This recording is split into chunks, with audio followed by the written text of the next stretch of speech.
لا حول ولا قوة إلا بالله العلي العظيم. أعوذ بالله من الشيطان اللعين الرجيم. بسم الله الرحمن الرحيم. الحمد لأهله والصلاة على أهلها. أما بعد فقد قال الله الحكيم في كتابه الكريم. بسم الله الرحمن الرحيم. اذا جاء نصر الله والفتح ورأيت الناس يدخلون في دين الله افواجا فسبح بحمد ربك واستغفره انه كان توابا. صدق الله العلي العظيم وصدق رسوله النبي الكريم. اللهم كن لوليك الحجة ابن الحسن صلواتك عليه وعلى آبائه في هذه الساعة وفي كل ساعة ولي وحافظ وقائد وناصر ودليلا وعينا حتى تسكنه أرضك طوعا وتمتعه فيها طويلا. اللهم صل على محمد وآل محمد. آپ حضرات سے گزارش ہے کہ مرحوم حیدر حسین فرزند زوار حسین کے لیے ایک سورہ فاتحہ کی تلاوت فرما دیں۔ ناظرین محترم، کل میں نے آپ کی خدمت میں سورہ مبارکہ نصر کی عظمت اور اہمیت کی طرف متوجہ کیا تھا کہ یہ سورہ پیغمبر کو مخاطب فرما رہا ہے اور اللہ نے اس سورہ میں پیغمبر کو بشارت دی ہے، اور بشارت ہے اس بات کی کہ ایک زمانہ وہ آنے والا ہے کہ دین کی طرف ہر شخص رغبت کرے گا اور جوق در جوق دین میں داخل ہوں گے۔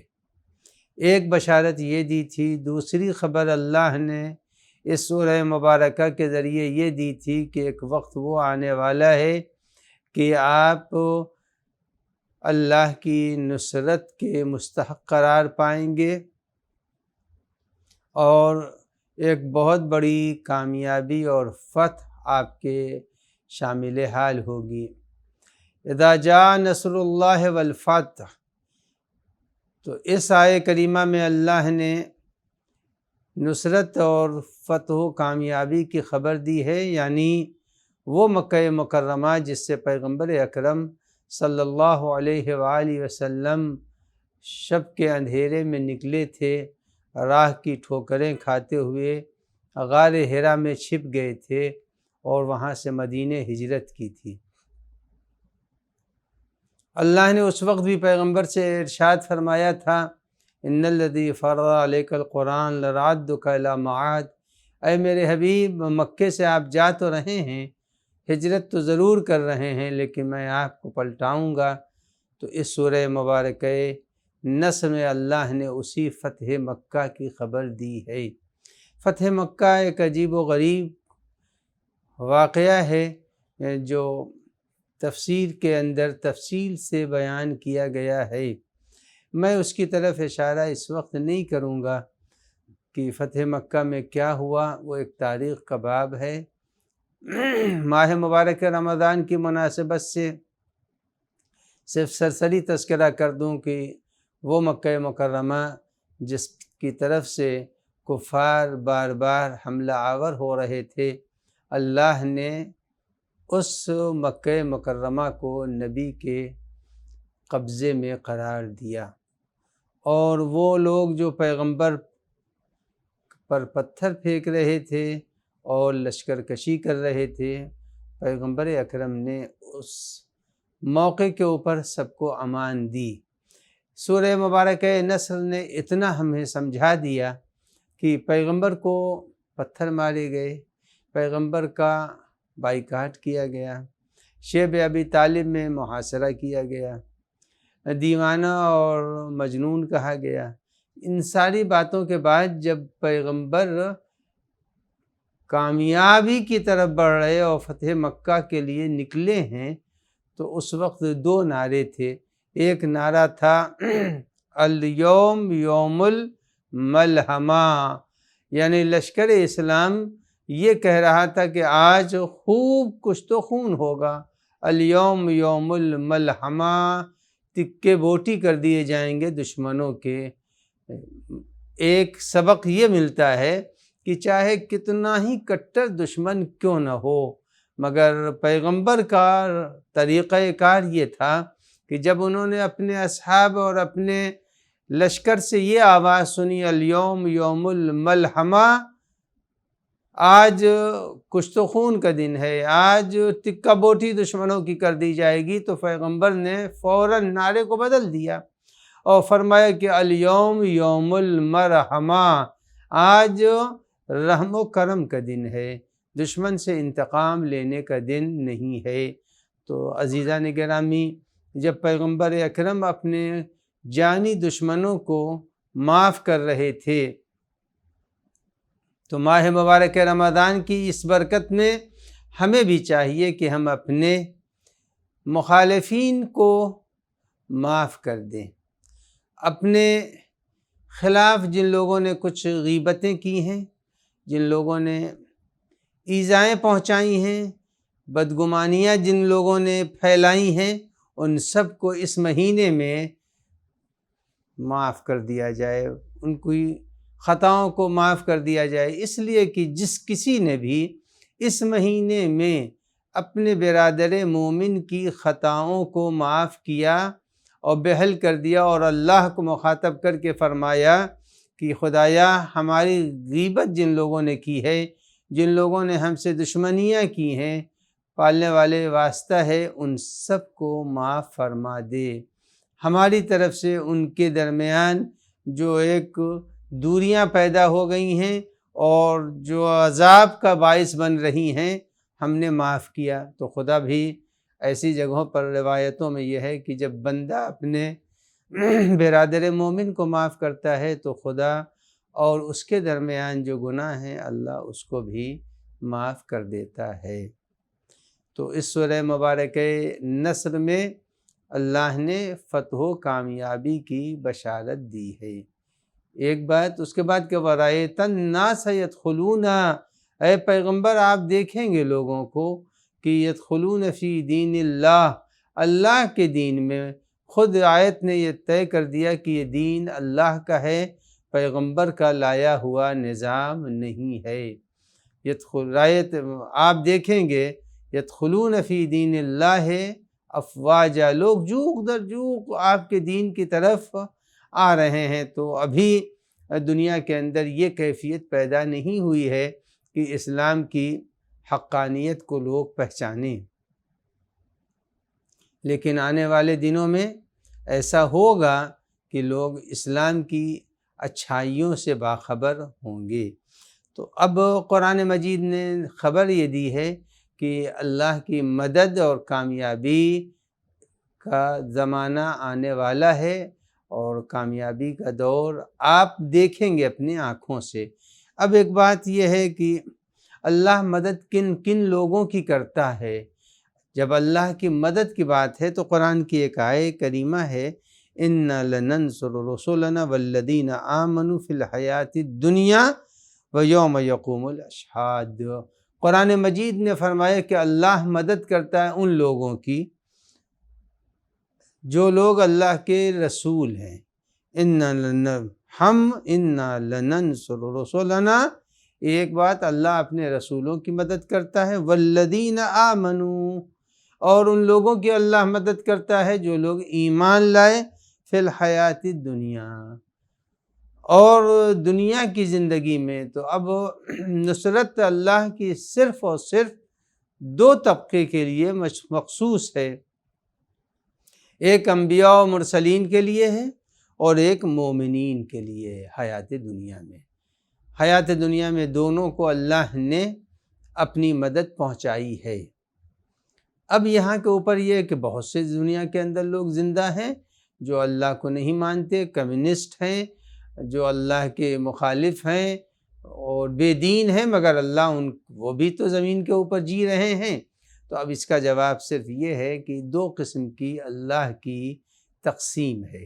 ایک تقسیم وہ ہے جس کے اندر سبھی شامل ہیں۔ ایک تقسیم وہ ہے جس کے اندر اللہ نے اپنے خاص بندوں کو شامل کیا ہے۔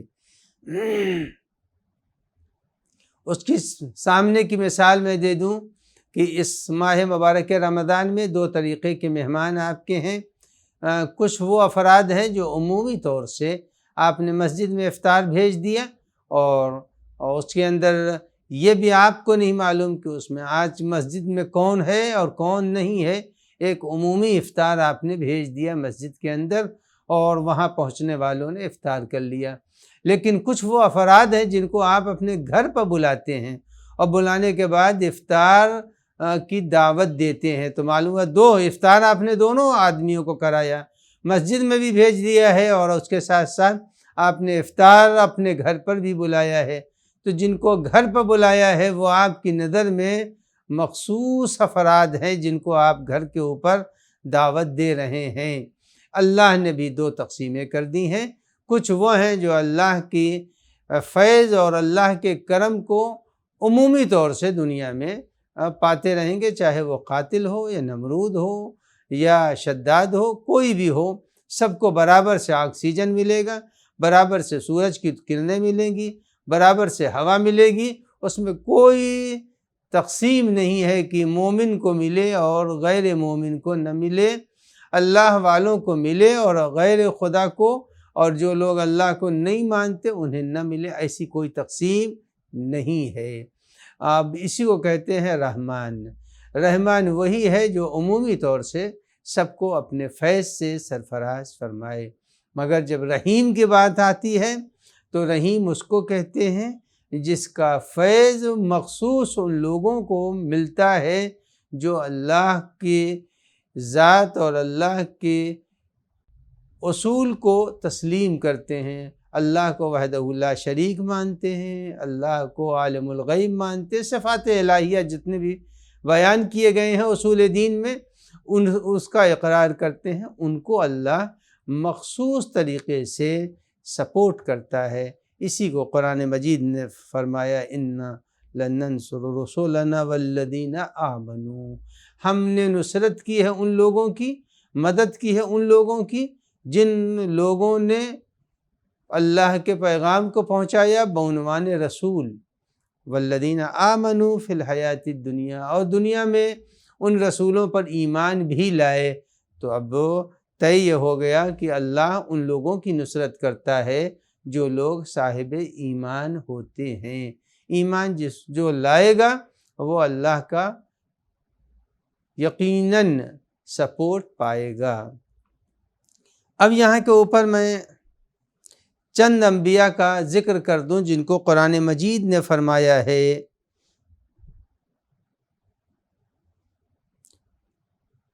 8 نبی کا یہاں تذکرہ میں کر رہا ہوں جن کو اللہ نے مدد پہنچائی ہے، جن کو اللہ نے اپنی نصرت سے سرفراز کیا ہے۔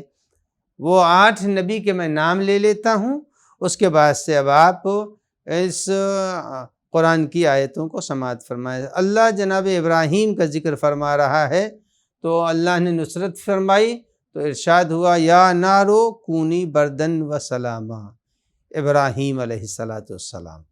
اس کے بعد دوسرا نبی جن کو اللہ نے نصرت اور مدد پہنچائی ہے وہ جناب لوط ہیں، اذ نجیناہ وأہلہ اجمعین 2۔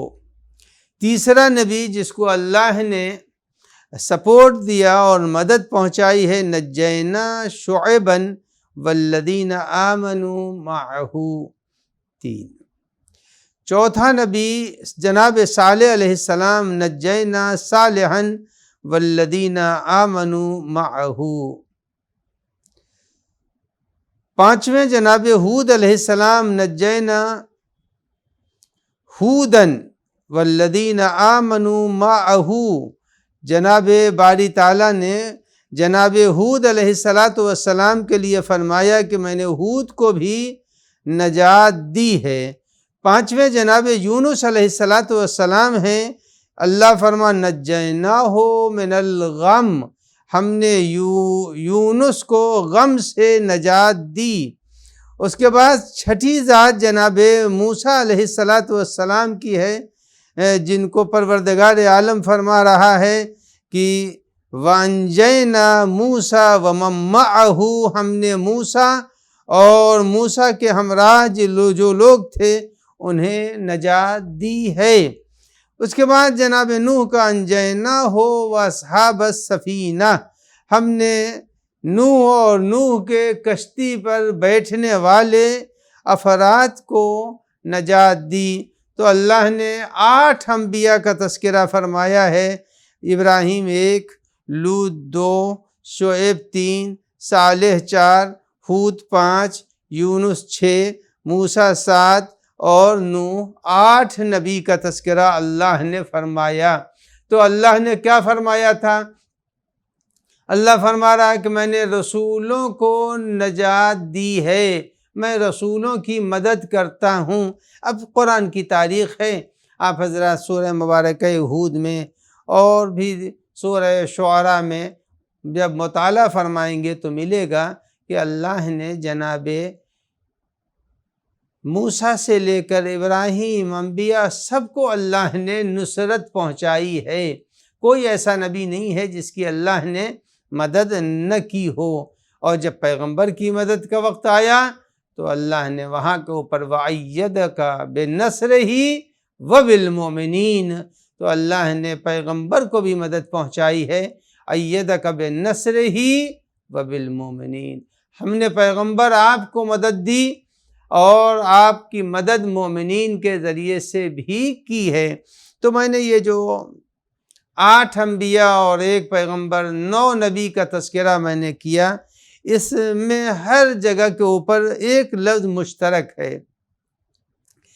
جیسے جناب لوط کے لیے اذ نجیناہ واہلہ، یعنی ہمیشہ نبی کے ساتھ جو لوگ بھی ہیں وہ سارے کے سارے نجات یافتہ ہیں، نبی کے ساتھ جو بھی ہوگا نجات یافتہ ہوگا۔ اس کے بعد جناب صالح کے لیے فرمایا نجینا شعیبا والذین آمنوا معہ، مومن ہونا چاہیے جو شعیب کے ساتھ تھے، وہ ایمان لائے ہیں ان کی نبوت پر۔ وہ ہود کے لیے بھی یہی ہے، نجینا ہودا والذین آمنوا معہ۔ جناب یونس کے لیے بھی ہے کہ نجیناہ من الغم۔ جناب موسیٰ کے لیے بھی ومن معہ، یہاں کے اوپر بھی ہے۔ تو معلوم یہ ہوا کہ نجات کی 2 قسمیں ہیں، ایک نجات اخروی ہے اور ایک نجات دنیاوی ہے۔ اسی لیے قرآن مجید نے تقسیم کر دی، اِنَّا لَنَنْصُرُ رُسُلَنَا وَالَّذِينَ آمَنُوا فِي الْحَيَاةِ الدُّنْيَا وَيَوْمَ يَقُومُ الْأَشْهَادُ۔ معلوم ہوا کہ 2 طریقے سے اللہ نے ایمان کو تقسیم کر دیا ہے۔ ایک وہ ایمان ہے جو ایمان بظاہر نبی کے حلقہ بگوش ہیں، لیکن ایک وہ ہے جو قیامت والا ایمان رکھتا ہو۔ تو اس جگہ کے اوپر جو تقسیم قرآن مجید نے کی ہے، اس سے بہت سے ایسے افراد کٹ جاتے ہیں نصرت الہیہ سے، اگرچہ وہ نبی کے ساتھ ہیں۔ مثلا میں ایک چھوٹی سی مثال دے دوں کہ انجیناہ واصحاب السفینہ، دیکھیے بظاہر دنیا میں بچ گئے تھے وہ افراد جو کہ جناب نوح کی کشتی میں رواں دواں ہو رہے تھے۔ جناب نوح کی کشتی میں جب اللہ نے حکم دیا کہ اے نوح، قرآن مجید کہتا ہے اے نوح آپ اپنی کشتی میں ہر جانور کے نر و مادہ کو اکٹھا کر لیجئے، تو جس وقت یہ کہا تو پروردگار عالم کو جناب نوح نے مخاطب کرتے ہوئے کہا کہ اے اللہ کے نبی یہ بتائیے، اے اللہ یہ تو بتا دے کہ میں اپنے کشتی میں کس طرح سے شیر اور بکری کو اکٹھا کر سکتا ہوں۔ شیر بکری پر حملہ کرے گا، بکری شیر پر حملہ کرے گی، تو یہ کیسے ممکن ہے کہ میں اپنے کشتی میں ہر جانور کے ایک ایک جوڑے کو رکھ لوں؟ اگر بلی کو رکھ لیا تو وہ کبوتروں پر حملہ کرے گی، کبوتر کے اوپر رکھا ہے تو باز اور شکریں حملہ کریں گے، تو ہر ایک دوسرے کا دشمن ہے، لہذا میں کشتی میں کیسے سوار کر سکتا ہوں؟ تو اللہ نے جناب نوح سے یہ فرمایا، اے نوح یہ بتا دو کہ ان جانوروں کے درمیان دشمنی ایجاد کس نے کی ہے؟ کہا پالنے والے تو خالق ہے، تو نے ان کے درمیان میں، شیر اور بکری کے درمیان میں تو نے دشمنی ان کی فطرت میں رکھ دی ہے، ان کے جین میں ڈال دی ہے۔ لہذا جناب موسیٰ نے جب یہ فرمایا، جناب نوح نے جب یہ فرمایا کہ پالنے والے تو خالق ہے، تو نے ان کے درمیان میں دشمنی رکھی ہے، تو اللہ نے فرمایا کہ جس خالق نے دشمنی ان کے درمیان قرار دی تھی، وہی خالق آج تمہیں حکم دے رہا ہے کہ تم ہر طرح کے نر و مادہ کو اپنی کشتی میں سوار کر لو۔ لہذا جناب نوح نے جب سوار کیا تو اب بھیڑ اور بکریوں پر شیر حملہ آور نہیں تھا، بلی کبوتروں پر حملہ آور نہیں تھی، ہر جانور کے نر و مادہ کو اس میں رکھ دیا۔ اسی آیے کریمہ سے یہ بات بھی ثابت ہوئی کہ جناب امام عصر علیہ السلام کے ظہور کے بعد جو یہ کہا جاتا ہے کہ بھیڑ اور بکری ایک گھاٹ پر پانی پئیں گے، شیر اور بکری ایک گھاٹ پر پانی پیے گی، تو اس کے معنی یہ ہوئے کہ جب پروردگار عالم دنیا میں دشمنیاں اسی وقت تک رہیں گی جب تک کہ اس زمانے میں آدمی معصوم کی موجودگی پردہ غیب میں رہے گی تو یہ ساری چیزیں سامنے رہیں گی، اور جب معصوم موجود رہے گا تو پھر دشمنیاں بھی ختم ہو جائیں گی۔ تو گویا کہ انجیناہ و اصحاب السفینہ مثل اہل بیتی کا مثل سفینۃ نوح، پیغمبر نے فرمایا کہ ہمارے اہل بیت کی مثال نوح کے سفینے کی مثال ہے۔ جیسے نوح کے سفینے پر سوار ہونے والے ایک دوسرے کے درمیان دشمنیاں ختم ہو گئی تھیں، اسی طرح سے جب امام عصر کا ظہور ہوگا تو دشمنیاں ختم ہو جائیں گی، اور انسان اس وقت وہ سفینہ نوح کا مصداق بن چکا ہو۔ یہ پوری دنیا ایک سفینہ نوح کے مطابق ہوگی، نوح کے سفینے اور اس دنیا کے اس سفینے میں کوئی زیادہ فرق نہیں ہوگا۔ امن و امان جیسے وہاں کے اوپر تھا ویسا ہی امن و امان یہاں کے اوپر بھی رہے گا۔ تو عزیزان گرامی، اس نقطے کو بھی مد نظر رکھنا چاہیے کہ اللہ کی جب نصرت آتی ہے تو نصرت کے بعد انسان کے درمیان سے دو چیزیں مٹ جاتی ہیں، ایک دشمنی مل جاتی ہے اور ایک دلوں سے کینہ مٹ جاتا ہے۔ جب نصرت الہیہ آئے گی تو انسان کے دلوں میں کینہ نہیں ہوگا۔ اب اس کی بہترین مثال یہی سفینہ تھا۔ اب آگے بڑھ جائیے، آگے آپ کو ملے گا کہ جب جنت میں آدمی پہنچے گا تو وہاں کے اوپر کینہ نہیں ہوگا، وہاں عداوتیں نہیں ہوں گی، نفرتیں نہیں ہوں گی، بغض و حسد نہیں ہوگا۔ تو ابھی دنیا میں جو لوگ جنت میں جائیں گے، کون جنت میں جائے گا کون نہیں جائے گا، تو اس کی تو علامت اللہ نے دنیا میں بتا دی ہے۔ وہ کیسے بتا دی ہے کہ بس تین چیزیں اگر ہیں، ایک تو پیغمبر کا ساتھ ہونا چاہیے، نبی کا ساتھ ہونا چاہیے، نبی کی بات ماننی چاہیے۔ آمنو فی الحیات دنیا، ایمان لا رہا ہو نبی کے اوپر، ایمان لا رہا ہوں، ایمان سارے اعتبار سے، حیات دنیا والا ایمان بھی، یوم یقوم الاشہاد والا ایمان بھی جب انسان لائے گا تو نجات اس کو ملے گی۔ اور اگر ایمان بظاہر ہے جو نفاق کے منزل میں ہے تو منافق جنت میں نہیں جائے گا، چونکہ زبان سے وہ کہہ رہا ہے رسول اللہ مان رہا ہے لیکن حقیقت میں دل اس کا صاف نہیں ہے، تو منافق جنت میں نہیں جائے گا۔ کینہ رکھنے والے جنت میں نہیں جائیں گے، حسد رکھنے والے جنت میں نہیں جائیں گے۔ تو اب اسی دنیا میں، اسی ماہ مبارک رمضان میں یہ دیکھ لینا ہے کہ آیا ہمارے دل میں حسد ہے یا نہیں، کینہ ہے یا نہیں، نفرت ہے یا نہیں، بغض ہے یا نہیں۔ اور جب انسان کے دل میں یہ ہوگا تو پھر اس کے بعد سے اس کے لیے ناممکن ہے کہ اس کے لیے یہ کہا جائے کہ یہ جنتی ہے۔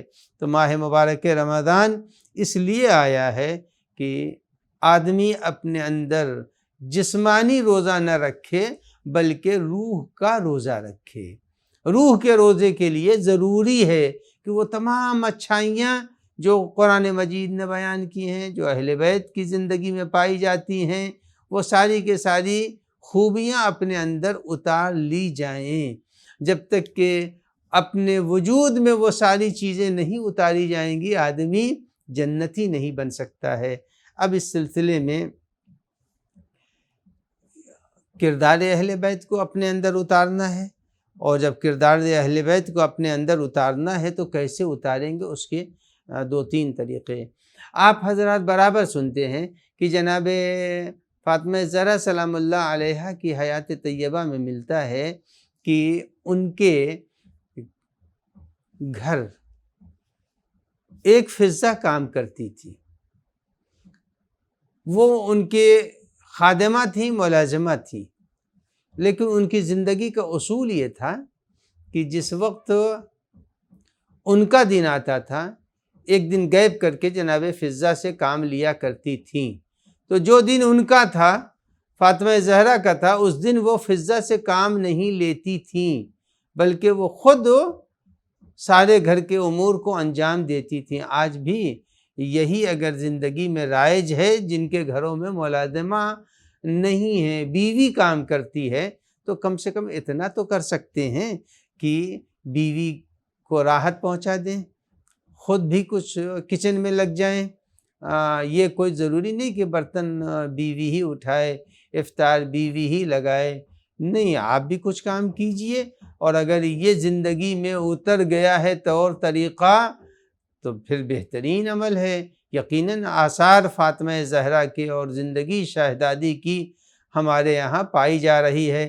اب سنتے رہتے ہیں آپ کہ جس وقت جناب سید سجاد علیہ السلام کی والدہ ماجدہ حقیقی نہیں تھی، جو حقیقی تھیں وہ ان کا انتقال ہو چکا تھا، لیکن جو سوتیلی والدہ تھیں، اس وقت جب وہ کچن میں جاتی تھیں تو امام زین العابدین امام وقت ہیں، لیکن وہ دھیرے دھیرے چھوٹی چھوٹی لکڑیوں کو، وہ گیس نہیں، سلنڈر نہیں، یہ سب طوفان نہیں تھا، تو وہ چھوٹی چھوٹی لکڑیوں کو اور بڑی لکڑیوں سے آگ کو سلگایا کرتے تھے۔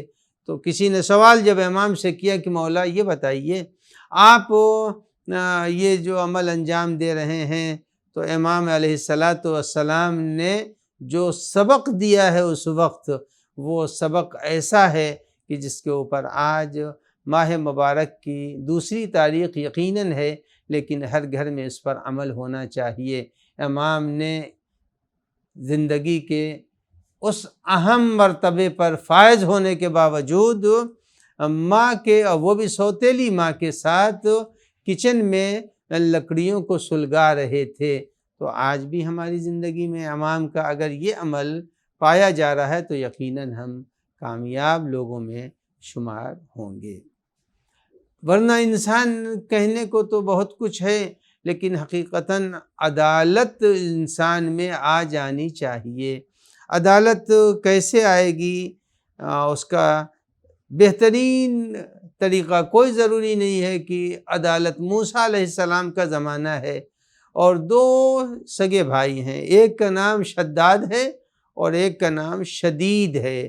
شدید اور شداد 2 سگے بھائی ہیں، اور جناب موسیٰ کا زمانہ ہے، اور شداد نے حضرت موسیٰ کی مخالفت کی، اور جب مخالفت کی ہے تو مخالفت کا نتیجہ یہ ہوا کہ اس نے جناب موسیٰ سے سن لیا تھا کہ اللہ نے جنت بنائی ہے۔ کہا ہے موسیٰ جنت ہے کیسی؟ جناب موسیٰ نے بتایا کہ دودھ کی نہر ہوگی اور یاقوت کے پتے ہوں گے، اور اس میں بہترین موتی ہوں گے، اور جو بھی خوبیاں جنت کی جناب موسیٰ نے بتائیں، تو شداد نے کہا کہ ٹھیک ہے، میں ایسی ہی جنت بنوا لوں گا۔ تو اس نے ایک ایسی جنت بنوا لی، یہ نہیں ہے کہ نہیں بنائی، اس نے بنا لی جنت، اور بہترین جنت بنائی، یعنی اس کی جنت میں کوئی عیب نہیں تھا، اس نے بہترین جنت بنائی، سن کے بنائی تھی، حقیقی تو نہیں تھی، بنا لی تھی۔ اور یہ بھی آپ سب جانتے ہیں کہ اس جنت میں شداد جا نہیں سکا، اس نے پہلے قدم رکھا اور اسی وقت قبض روح ہو گئی، اور جب قبض روح ہوئی تو اللہ نے جناب ملک الموت سے ایک دن یہ پوچھا کہ یہ بتا دو کہ تم کو سب سے زیادہ ترس کب آیا ہے روح کو قبض کرتے وقت؟ دو موقعوں پر۔ ایک تو اس وقت آیا تھا جب میں جنگل میں حکم تیرا ہوا کہ ایک عورت لکڑیاں چن رہی ہے اور اس کی گود میں ایک دودھ پیتا بچہ ہے، حکم ہوا کہ اسی وقت اس کی روح، ماں کی روح کو قبض کر لو۔ میں نے جنگل میں اس کی روح کو قبض کر لیا۔ تو کہا وہ بچہ کیا ہوا؟ کہا نہیں معلوم، ہمیں نہیں معلوم وہ بچہ ہوا کیا۔ تو کہا کہ تمہیں اس بچے کی خبر نہیں؟ کہا نہیں، میں تو بس قبض روح کر کے ماں کی چلا آیا۔ کہا دوسرا موقع کیا ہے جس کو تم بیان کر رہے ہو؟ کہا ایک موقع یہ تھا کہ جنگل میں ماں کے سینے سے بچہ لپٹا ہوا تھا اور میں لے کے روح کو واپس آ گیا۔ کہا دوسرا موقع وہ تھا جب برسہ برس کی مشقتوں اور محنتوں کے بعد شداد نے جنت بنوائی، تو جنت بنوانے کے بعد جب اس نے پہلا پیر قدم رکھا ہے جنت کے دروازے پر اور دوسرا ابھی باہر تھا اور تیرا حکم ہوا ابھی روح قبض کر لو، تو مجھے افسوس ہوا، ایک نظر جھلک دیکھ تو لیتا اپنی جنت کو، مگر نہیں دیکھ سکا۔ تو اللہ نے پھر پلٹ کے پوچھا کہ یہ بتا دو کہ وہ آدمی ہوا کیا، وہ بچہ جو جنگل میں جس کی قبض روح تم نے کی تھی وہ کیا ہوا؟ کہا نہیں معلوم۔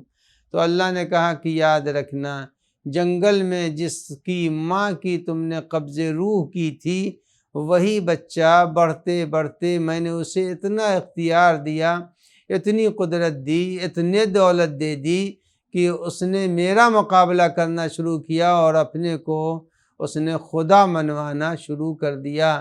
تو پروردگار عالم انسان کو ترقی دیتا ہے، مگر ترقی میں انسان کو گمراہ نہیں ہونا چاہیے۔ اس کا سگا بھائی تھا شدید، اور شدید کو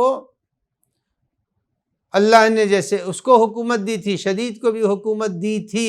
بس اس واقعے سے جو نتیجہ میں آپ کے سامنے پیش کرنے جا رہا ہوں، شدید بہترین عدالت کا حاکم تھا، جس کے ملک میں صرف عدالت ہی عدالت تھی اور کچھ بھی نہیں تھا۔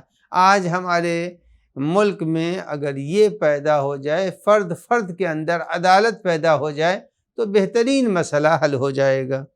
تو شدید نے حکومت کی اور اس نے ایک قاضی اور جج معین کیا اور اس کی ایک تنخواہ رکھی اور کہا کہ بھائی تمہاری یہ تنخواہ ہے اور اس تنخواہ سے تم کو چاہیے کہ تم اپنی زندگی کو چلاؤ اور جو جھگڑے لڑائی ہو اس جھگڑے لڑائی کا تم فیصلہ کرو، جو جج کی ذمہ داری ہے۔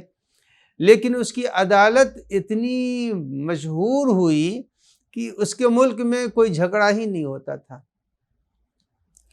لڑائی نہیں ہوتی تھی، اختلاف نہیں ہوتا تھا۔ تو ایک دن قاضی صاحب سال بھر کے بعد پہنچے اور پہنچنے کے بعد انہوں نے کہا کہ بھائی ایک سال کی مدت گزر گئی اور کوئی بھی ہمارے یہاں فیصلے کے لیے نہیں آیا، لہٰذا میں اب آپ کی تنخواہ نہیں لوں گا۔ تو شدید نے کہا تم سے اس سے کیا مطلب ہے، میں نے تمہیں قاضی رکھا ہے، چاہے ہو فیصلے یا فیصلے نہ ہوں، کوئی جھگڑا کرنے والا آئے یا نہ آئے، تو اب تمہارا فریضہ یہ ہے کہ تم اپنی منصب کے اوپر باقی رہو۔ عزیزان گرامی، اس واقعے سے اتنا سمجھ میں آیا کہ جب انسان کسی کی طرف سے مامور ہوتا ہے، ملازم ہوتا ہے، اور اگر وہ انجام نہیں دے رہا ہے کسی کام کو تو اسے تنخواہ لینے کا حق بھی نہیں ہے، اگرچہ یہ شریعت موسیٰ کے زمانے کا ایک انسان کا نظریہ تھا، کوئی ضروری نہیں ہے کہ یہ نظریہ ہر زمانے میں نافذ کر دیا جائے۔ اس کے زمانے میں ایک مسئلہ آیا، مسئلہ یہ تھا کہ ایک شخص نے اپنی زمین بیچی، مثلاً زید نے زاہد کو زمین بیچ دی۔ جب زید نے زمین بیچ دی، ایک نے دوسرے کے ہاں زمین بیچ دی، جب زمین بک گئی اور بیع نامہ ہو گیا، ایگریمنٹ ہو گیا، پیسے رد و بدل ہو گئے، سب کچھ ہو گیا، تو جس نے زمین خریدی تھی وہ کبھی اس نے زمین میں کھدائی شروع کی، جو کھدائی شروع کی تو اس میں کچھ سونے چاندی کے پہلے کے دبے ہوئے پیسے نکل آئے، خزانہ جس کو بولتے ہیں۔ جب خزانہ نکل آیا تو اس نے اس خزانے کو لیا اور لے جا کر کے مالک کے حوالے کر دیا اور کہا بھائی زمین تمہاری تھی، میں نے زمین خریدی تھی، اس میں سے خزانہ نکلا ہے، یہ خزانہ ہم کیسے استعمال کر سکتے ہیں؟ یہ نظریہ اگر اس زمانے میں پیدا ہو جائے تو کوئی اختلاف نہیں ہوگا۔ لیکن جس نے زمین بیچی تھی اس نے یہ کہا کہ نہیں، میں نے زمین بیچی، زمین میں جو کچھ ہے وہ سب تمہارا ہے۔ اب جب دونوں وہ دینے کے لیے تیار، یہ لینے کے لیے تیار نہیں ہے، اب ایک دوسرے نے کہا فیصلہ ہم نہیں کر سکتے، قاضی کے ہاں لے کے چلتے ہیں، قاضی جو فیصلہ کرے گا بس اسی پر عمل ہوگا۔ تو جس نے زمین بیچی تھی اس نے کہا بھائی میں نے جب زمین بیچ دی، مجھے کیا معلوم اس کے اندر کیا ہے، جو کچھ ہے وہ سب تمہارا ہے، ہمارا اس میں کچھ بھی نہیں ہے۔ کیا آج کا انسان ایسا عمل کر سکتا ہے؟ قطعاً نہیں کرے گا، اور آج کا انسان دینے جائے گا بھی نہیں کہ بھائی میں نے یہ گھر خریدا تھا، اس کی دیوار میں پیسے تھے۔ اس طرح کے بہت سے واقعات، جب ایک ہمارا ملک تقسیم ہوا تو کچھ لوگوں نے اپنے کچھ پیسے وغیرہ جو اس زمانے میں سکے وغیرہ ہوا کرتے تھے، انہوں نے اس گھر کے نیچے دفن کر دیا اور وہاں سے ہجرت کر بیٹھے، اور بس جب ملک کے حالات ہموار ہوئے اور مناسب راہ و رسم برقرار ہوئی تو بہت دنوں کے بعد اس پر مستقل ایک کتاب شائع ہوئی ہے کہ کچھ لوگ وہاں پہنچے اور پہنچنے کے بعد انہوں نے کہا کہ یہ گھر کبھی ہمارا تھا اور اس کے فلاں گوشے میں ہم نے پیسے چھپا رکھے تھے، اگر آپ اجازت دیں تو میں اس گھر کے اندر جاؤں اور جا کے وہ پیسے اپنے نکال لوں۔ کچھ لوگوں نے اجازت دی، پیسے نکالے بھی اور لے کے اپنے زیورات وغیرہ جو چھپا دیے تھے وہ واپس بھی آئے، کچھ لوگوں نے اس کی اجازت نہیں دی۔ بہرحال تو جس وقت مسئلہ شدید کہ قاضی کے پاس پہنچا، بادشاہ کے قاضی کے پاس پہنچا تو بادشاہ نے بہت غور کیا اور غور کرنے کے بعد کہا اس کا ایک حل میں نکالے دیتا ہوں، اور حل یہ ہے کہ تم دونوں میں کے پاس اللہ نے ایک کو لڑکا دیا ہے اور ایک کو لڑکی دی ہے، لہذا اب میں فیصلہ یہ کرتا ہوں کہ تم دونوں اپنے لڑکے اور لڑکی کی شادی کر دو۔ لہذا جس نے زمین بیچی تھی اس کے بیٹی تھی، اور جس نے زمین خریدی تھی اس کے بیٹا تھا، لہذا دونوں کا قاضی نے عقد کر دیا۔ جب عقد کیا تو کسی نے پوچھا اس کا کیا فائدہ؟ کہا پیسہ دونوں کے گھر میں رہ جائے گا، لڑکی بھی اس پیسے سے فائدہ اٹھائے گی، لڑکا بھی اس پیسے سے فائدہ اٹھائے گا۔ تو اگر یہ عدالت انسان کے اندر پیدا ہو جائے تو یقیناً ماہ مبارک رمضان فقط جسم کا روزہ نہیں ہوگا بلکہ روح کا بھی روزہ قرار پائے گا۔ تو عزیزان گرامی، ماہ مبارک رمضان میں اللہ نے وعدہ فرمایا ہے کہ تم ہمارے مہمان ہو۔ جب تم ہمارے مہمان ہو تو سبھی دیکھ رہے ہیں کہ جو جس کا مہمان ہوتا ہے، جس کے گھر میں جاتا ہے، وہ اس کے مزاج کے مطابق زندگی گزارتا ہے۔ افطار پر بلایا ہے تو اتنی ہی دیر رہے گا۔ اللہ نے ہم کو دعوت دی ہے، پیغمبر کا وہ مشہور خطبہ جو پیغمبر نے ماہ مبارک کی آمد پر دیا تھا، کہا سنو تمہاری پیٹھ گناہوں کے بوجھ سے جھکی ہوئی ہے، تم اپنی اس پیٹھ کو گناہوں کے بوجھ سے ہلکا کرو۔ تو کیسے ہلکا ہوگا؟ اس کا بہترین مرحوم شیخ عبد الکریم فرمایا کرتے تھے کہ اس مہینے میں جتنا بھی ہو سکے سجدے کو طولانی دو، چونکہ روایتوں میں یہی ہے، پیغمبر کا جو خطبہ ہے کہ تم سجدے کو طولانی دو، طولانی سجدہ، دیر تک سجدہ کرو، مگر کوشش یہ ہونی چاہیے کہ سجدے میں آنسو بھی نکل آئیں۔ اور شیخ عبد الکریم فرماتے ہیں کہ اگر آدمی نے سجدے میں لا الہ الا انت سبحانک انی کنت من الظالمین کی آیت کی تلاوت کی تو یہ تلاوت اس کے روح پر اثر ڈالتی ہے، کا دیکھیے سب سے بہترین قرب الہی کا جو طریقہ ہے وہ ہے سجدہ، اور جب انسان سجدے میں سر رکھتا ہے، اور شیخ عبد الکریم فرماتے ہیں، سید عبد الکریم رضوی یہ فرماتے ہیں، جو بہت بڑے عارف تھے، بہت بڑے خدا شناس تھے، اور جن کے حالات و کرامات بے شمار ہیں، ان کا یہ عقیدہ تھا کہ اگر انسان سجدے کو آیہ کریمہ کے ساتھ طول دے رہا ہو، لا الہ الا انت سبحانک انی کنت من الظالمین، تو پھر روح پر بھی اثر ہوتا ہے، اور اب روزہ جو انسان کا ختم ہوگا تو فقط جسم کا روزہ نہیں ہوگا، بلکہ روزہ روح کا روزہ بھی ہوگا۔